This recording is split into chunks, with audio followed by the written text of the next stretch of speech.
आमर संस्कृति आमर संस्कार सर्वदा रहू आम सहित।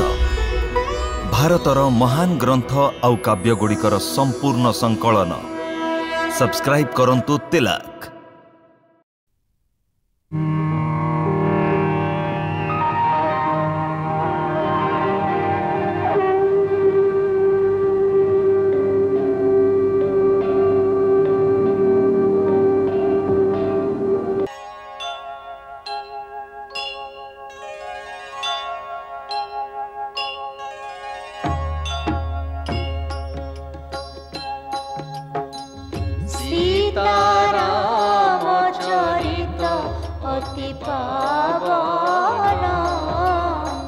मधुर सरस पुणी अति मन भावना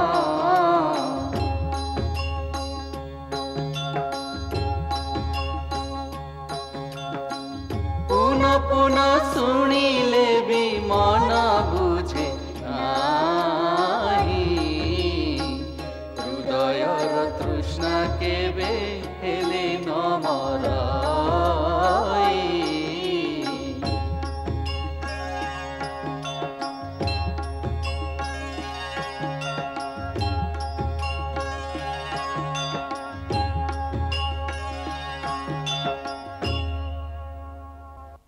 बस गोटे कथा लिखाई महाराज जनक आसिया पे अनुमति देउना एणु आमे एबास परिबुनी। से तो ठीक ही कहउछंती मिथिला नरेश छाड़िले तेबे तो से आसीबे ना। किंतु आमर ध्यान रखिबा उचित। प्रतीक्षा करी करी आखि मरी गलानी। केबे बरजात्री फेरिबे केबे बहु मानक मुह देखिबो। आमे तो आमे सारा अयोध्या नगरी प्रतिदिन बरजात्री फेरिया पे साजी धाजी प्रस्तुत हो रहे किंतु संज ढली गले मन मारी रही जाए। समस्त दृष्टि मिथिलारू आसवा रास्त लगी रही। आमे विशेष दूत महाराज सेवारे पठाइबा निवेदन करिबा। बहुत होईगला प्रतीक्षा शीघ्र बहु मन को विदा करी नहीं आस। किंतु महाराज वचन हारी जाइछंती से जनक राजा हृदय रे कष्ट देबा को चाहती नहीं। आपण मध्य अपा सब बड़े आदर्श कथा कहउछंती भला एथिरे वचन हारिबार कोन अछि। आमे हेलो बरपक्ष लोक आमे जहा चाहबो कन्या पक्ष को ताहा करिया को ही पड़िबो। ना ना आर्य सुमंत आमे निज मुखरे महाराज जनकंकु ए अधिकार देखै कहि परिबो नाही जे आमे बरर पिता आपण आपण को पुत्री को विदाय करंतु। राम मुहूर्ते पई आमठारो अलगा हे गले आम हृदय रे जे पीड़ा हुए तार अनुभव मते अच्छी। तापर पुणी जनक तो निज झील को सबुदिन विदाय करिवे तांको पीड़ार अनुमान किए करि परिबो। आपणक मनर कोमल भावना ता स्थान रे उचित महाराज किंतु से भावनार आवेग रे आमे भूली जिबा उचित नुहे जे आपण जने राज्यर शासक मध्य एते दिन जाए राज्यरू दूर रे रहिबा उचित लागु नहीं। अरे भाई जल्दी जल्दी कर ने आमे सुनिचु सवारी आज विदा हो जिवो। अरे भाई सवारी तो तेबे उठिबो ना जदि महाराजा जनक मानि जिबे। केबे ठारू महाराजा दशरथ विदा मागुछंती किंतु हमर जो राजा ना जनक राजा कोनोसी ना कोनोसी बहाना करी अटकाई दउछंती। अरे भाई जदि मो कथा चलु थांता तेबे मो झियो को विदा दियंती नहीं। अरे भाई झियर जाते ही से परी केउ बाप भला ताकू छाड़ीबाकू मन करिबो ना रखी पारिबो। झियो को बाहा देला बेले खूब खुशी लगे किंतु विदा कला बेले कलिज फाटी जाए। से जहाकू माया कहते ना तार असली रूप ही झियो ए भले निज मोह जाल रे बांधि निए जे कि बस और तापर से जदि सीता भली झियो हुए तेबे राजा जनक भली जोगी मध्य जोग तप सब भूली जाती। जदि आपणक भली राजयोगी मध्य ए मोह जाल रे बांधि हे जीवो तेबे संसार नीति रक्षा किए करिवो। महाराज आपण को देखि तो सारा संसार जीवन मुक्त हेबार शिक्षा पाई थाए। मुनिराज बड़रू बड़ जोगी बड़रू बड़ सुरवीर मध्य कन्या वियोगर कष्ट सही पारंतिनी। निज कलिजारू खंडे बाहर करी काहाकू देवा सहज, किंतु कन्या को घर विदाय करिबा अति कठिन। राजन, आपणक मनर व्याकुलतार अनुमान आमर अछि, किंतु निज हातरे कन्यादान करि सारिबा परे पुत्री अन्यर होई जाए। एबे सी आउ कहारी धरोहर होई जाइछि। आपणक भली ज्ञानी को एई कथा बुझेइबा दरकार नहीं। ठीक कथा मुनिराज, ठीक कथा। सतानंद, महाराणी को कहंतु राजकुमारी मानन को विदा करने को प्रस्तुत करंतु।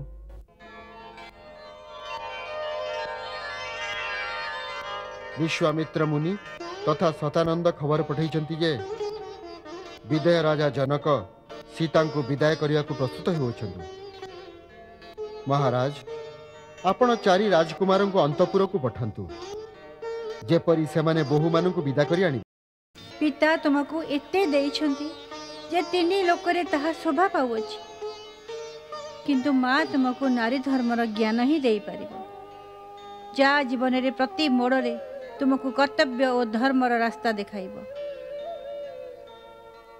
सर्वप्रथमे यहाँ मन रखिबो, स्त्री पाई स्वामी ठारू बली आउ केही भगवान नहांती। ताको निजर पति को छाड़ी कौनसी साधु, महात्मा, देवता किंबा भगवान को पूजार आवश्यकता नहीं। स्त्रीर परम कर्तव्य यहाँ ही जे से निज स्वार्थ त्याग करी केवल से काम करिबो जेउथेरे तार स्वामीर मंगल हेबो। यहाँ ही तार पूजा, यहाँ ही तार तपस्या। शास्त्र रे नारी पाई पतिर सेवा अतिरिक्त कौनसी तपस्यार विधान नहीं। जो स्त्री मन, वचन, कर्म रे पूर्ण प्रतिव्रता होती तांको कहार आशीर्वादर आवश्यकता नहीं। देवता मध्य तांको डरंती और भगवान तो स्वयं तार आज्ञाधीन होइथांती। पतिर कर्तव्य पालन रे स्त्री को तार सहधर्मिणी होई तार संग देवा उचित। स्त्री को दरकार पतिर माता पितांकर सम्मान करिबा, तांको सेवा ही सबुठारु उत्तम धर्म। शाशु ससुर रेणु कमलर पूजा, या ठारू नारी धर्म नहीं आउ दूजा। नीतिशास्त्र कहे जे राजा और पति सांगरे बेल देखी कथा कहवा उचित। भूल समय रे ठीक कथा कहगले मध्य तार परिणाम भूल हुए नहीं। सबुठारु शेष शिक्षा यही जे ससुर घर को निज घर बोली भाविबो। सेठारे रही केबे भी निज माँ घरर अभिमान करिबो नहीं। निज बाप घरर बड़ पणिया देखैबुनी। सेठारे एभଳି मन लगैबु जे तते तो माँ घर जेपरि मने न पड़ू। महाराणी, चारि राजकुमार विदा करिया को राजमहल को आसी गलेनी। महाराजा कहिचन जे राजकुमारी को विदा पई प्रस्तुत कर दियंतु।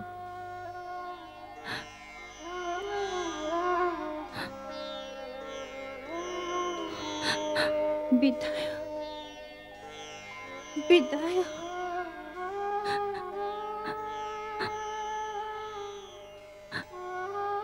तार सखी मान को कही दियो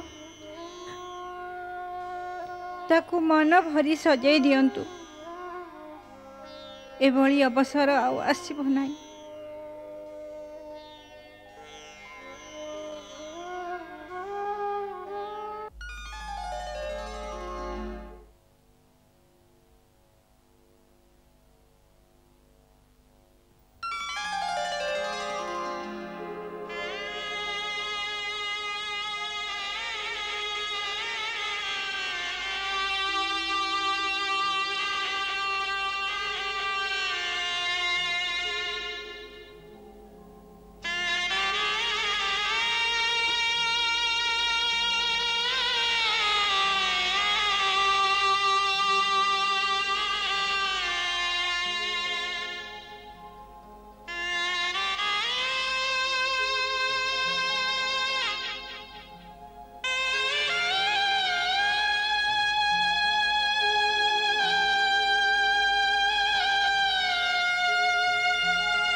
मिथिलेश्वर ए कौन करुछंती आपण को स्थान तो बहुत उच्च रे। ए प्रकारे ए दास उपरे सदा कृपा रखि थांतु महाराज। असावधानता जोगु जदि कोनसी भूल हो जाय थाए तेबे क्षमा करि देबे। सीता, उर्मिला, मांडवी, सुतकीर्ति चारि भौणी जाक पिता मातांकर स्नेह श्रद्धा ही जानी छंती। ससुर घरर अनुशासन रीतिनीति बुझिबाकू संभवतः किछि समय लागिबो। ए चारि बालिकांकू निजर दासी भाभी उदार भावरे निज चरण रे स्थान देबे महाराज। एमाने तो घरर लक्ष्मी, लक्ष्मीर स्थान चरण रे नुहे मथा पर ही होइथाए। विदेह राज लोके एक लक्ष्मी को कामना करती। आपण तो चारि चारि लक्ष्मी देई अयोध्यार राजसिरी को चारि गुण करदेले। एहा आपणक उदारता महामुनि। कन्यार पिता तो केवल यह कही परिबो जे एई चारि जनंकु निजर परिचारिका बोली भावंतु। ना महाराज जनक, मु तो अयोध्यार भावी महाराणी को नहीं जाउछि। तांको आदर सत्कार सेई भली हेबो जहा एक महाराणी रे हेबा उचित। आपण उदार, आपण महान।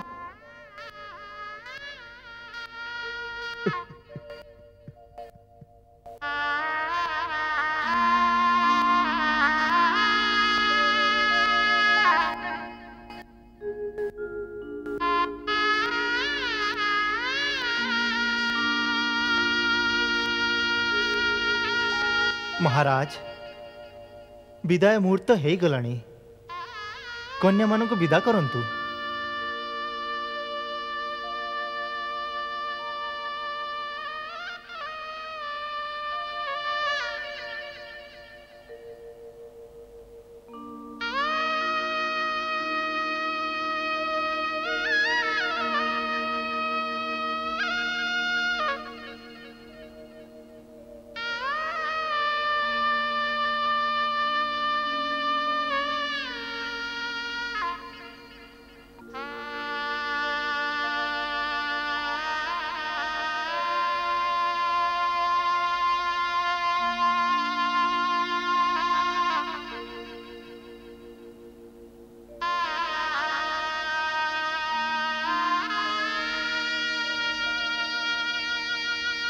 झियो मोर गोटे कथा मन रखिब। तुमर कौनसी आचरणरू तुम पितार सम्मान आ ससुरंक कीर्ति को जेपरी धक्का न लागे।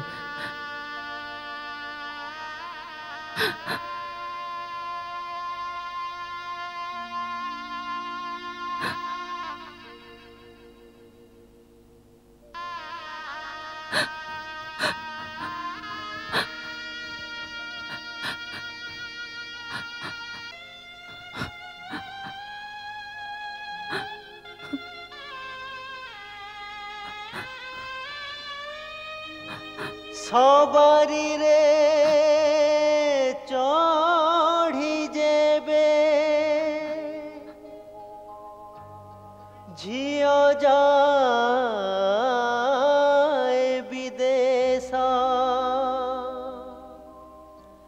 पथर बुकुरे भेदी जाए सहेना तार से बेसा।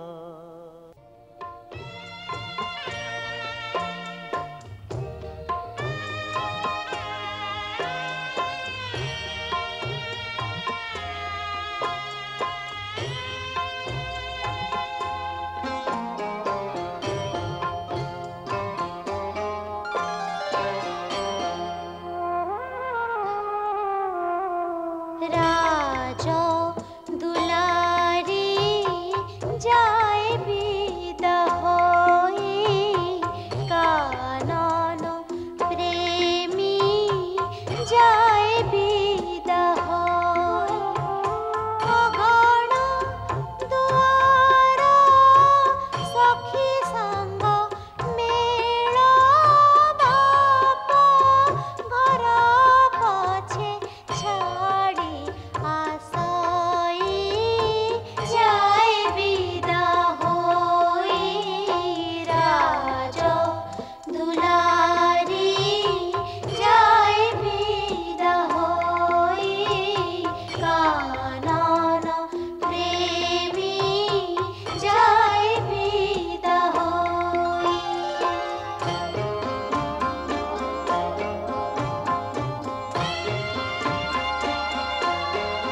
उजुड़ी गला से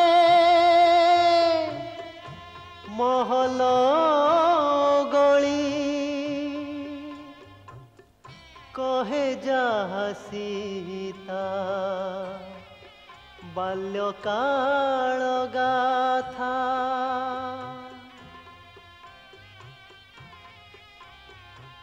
छाड़ी गला किछि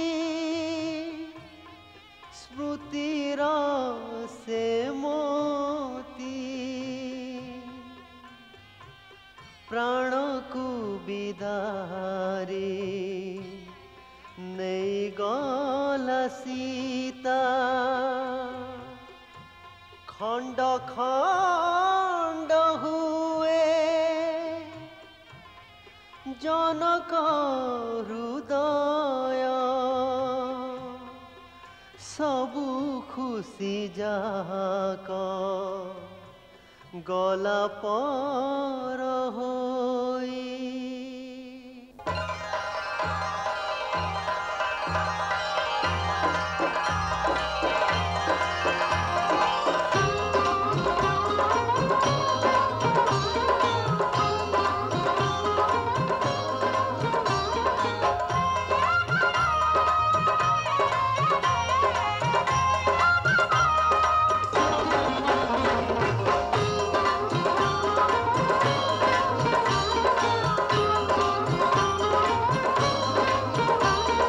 देखरे विधाता देख सुख से राजदुआर नयन खोलिले शोभा दिसे बधुंक सहित कुमार अयोध्या नगरी धन्य हेला अयोध्या नगरी धन्य हेला नुआ निधि ताकू मिली गला नुआ निधि ताकू मिली गला अयोध्या नगरी धन्य हेला अयोध्या नगरी धन्य हेला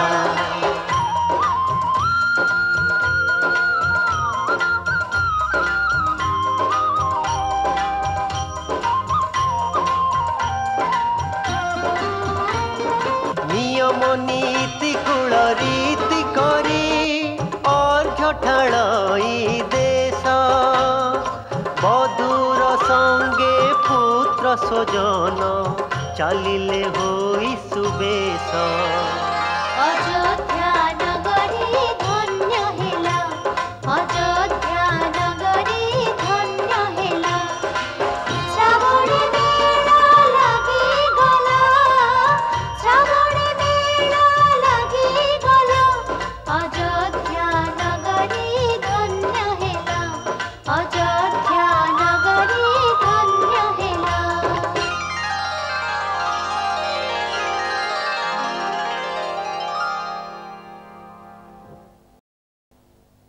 जपा कुसुम संकाशम काश्यपेयं महाद्वितीं तमोहरिं सर्वपापघ्नं प्रणतो अस्मि दिवाकरम् ओम सूर्यदेवाय नमः।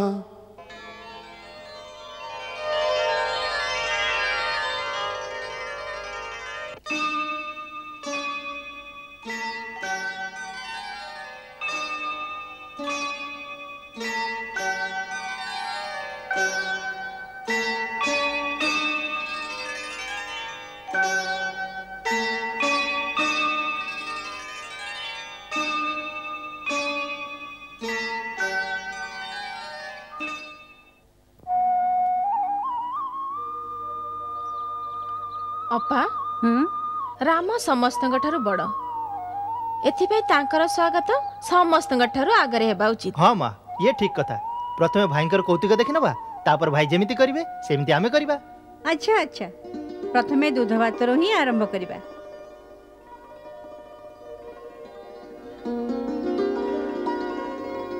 झिया सीता निज हातरे दूध भात राम को खुआ आ मिलीमिशी एक हे जाओ। निया खुआई दियो।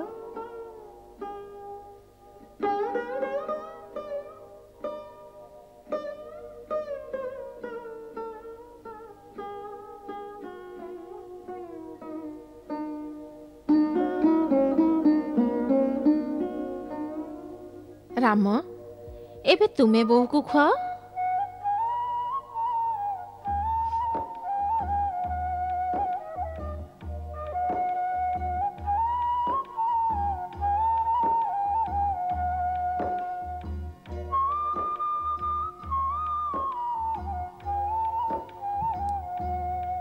ଅପା ଏବେ ଭରତକୁ କୁହ, ସେ ଖୁଆଉ।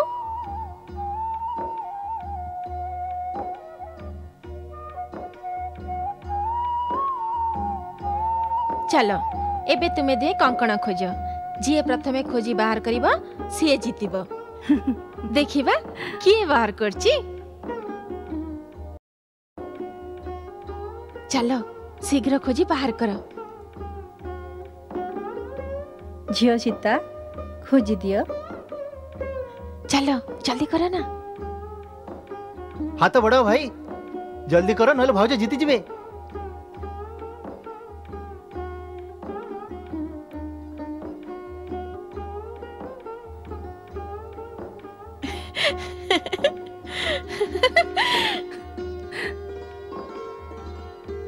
अरे भाउज जीती गले। भाई जानी सुनी भाउजों को जीते देले। चलो ठीक है, केउटी तो भाई हारी गले।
ये कौन?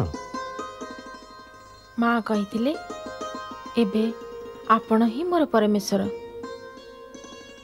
माँ को उपदेश तो सुनिल, एबे मोर गोटी उपदेश सुनिब। आज्ञा करंतु, मो तो आपणकर दासी अटे। तेबे प्रथम आज्ञा या जे मोर दासी ही रहिबनी।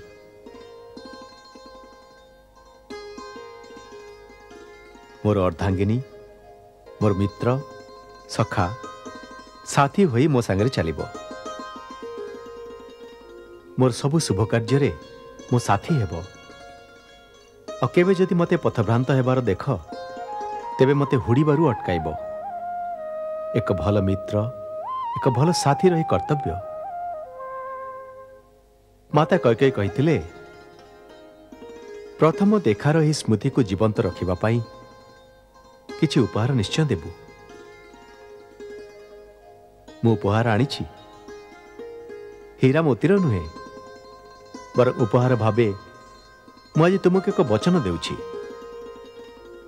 राजांक पाखरे अनेक राणी रखिबा रीति अछि, किंतु रामर जीवन रे आउ केही द्वितीय केबे भी आसीबनी। यह रामर प्रतिज्ञा। जानिछ ए प्रतिज्ञा मु केबे करिथिली? जेबे पुष्प बाटिकारे मु तुमको प्रथम थर देखिथिली, बिल्कुल एही भली।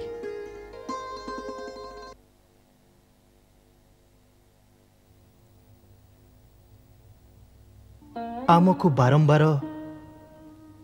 महाराज जनकंकर से मुद्रा मने पड़ुछि।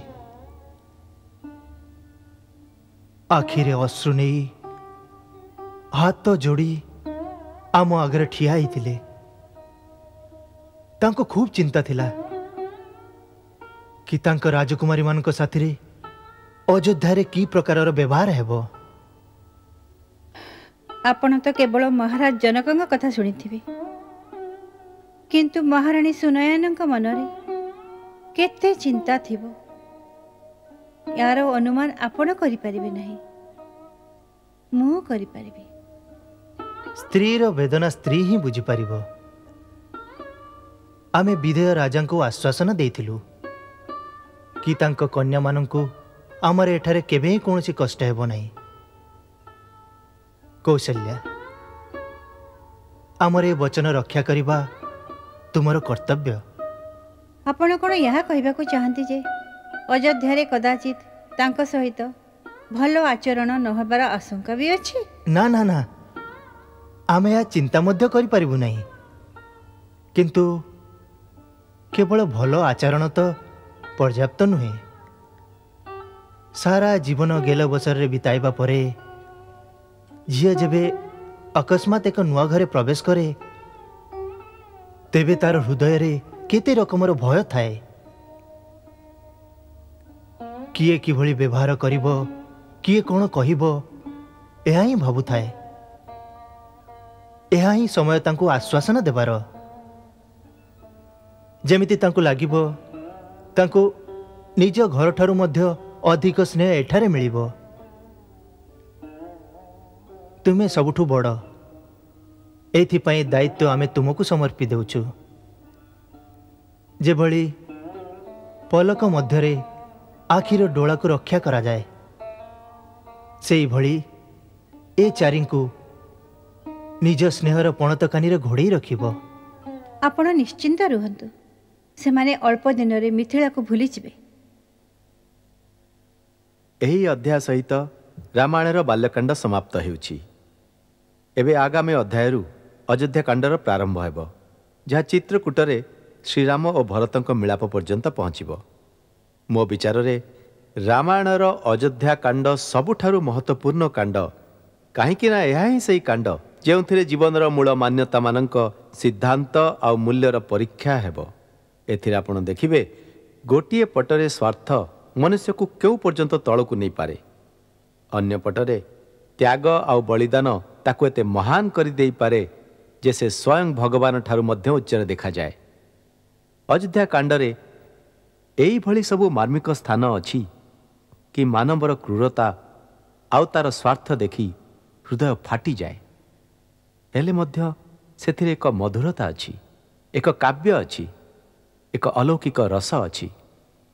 आमे आशा करू आमर त्रुटिमान प्रति ध्यान न देई आपण से अलौकिक रसर आस्वादन करिवे। एई विनती सह जय श्री राम। मंगल भवन मंगल हारी दशरथ नंदन गोलक बिहारी।